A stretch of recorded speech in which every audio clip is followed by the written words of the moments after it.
Naš Gospod Jezus Kristus, prava luč, ki razsvetljuje vsakega človeka, si je iz device Marije prevzel telo in postal naš spremljevalec k očetu v nebesih. On je beseda, ki jo cerkev oznanja, da bi na tej poti po njej vsi imeli življenje v obilju. Dete v jaslicah je rešitelj, ki prežene sleherno temo nevednosti in hudobije ter nam prižiga upanje. Zaradi njegovega usmiljenja smo vsi vredni, da živimo. Rojeni in še nerojeni, zdravi in bolni, mogočni in šibki, pogumni in plahi, verni in neverni, pa tudi miroljubni in nemirni. Usmiljenje deteta v jaslicah odpravlja razlike med nami in nas napolnjuje s poznanjem o Bogu.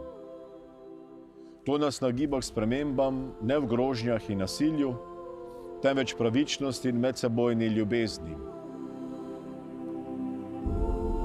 Božič nas zato ne more prepustiti temi nevednosti o tem, kdo smo in kam gremo. Kot bratje in sestre v Kristusu smo sinovi in hčere življenja ljubečega Boga, ki nam je namenil neskončnost bivanja pri sebi.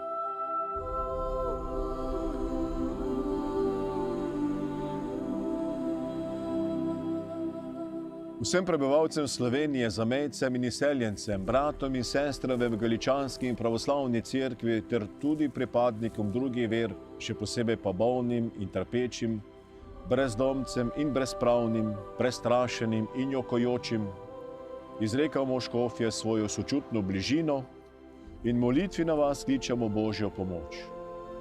Naj bodo božični prazniki blagoslovljeni in tolažilni. V novem letu želimo več medsebojne povezanosti, da bi iskali to, kar nas povezuje in nam prinaša skupno dobro.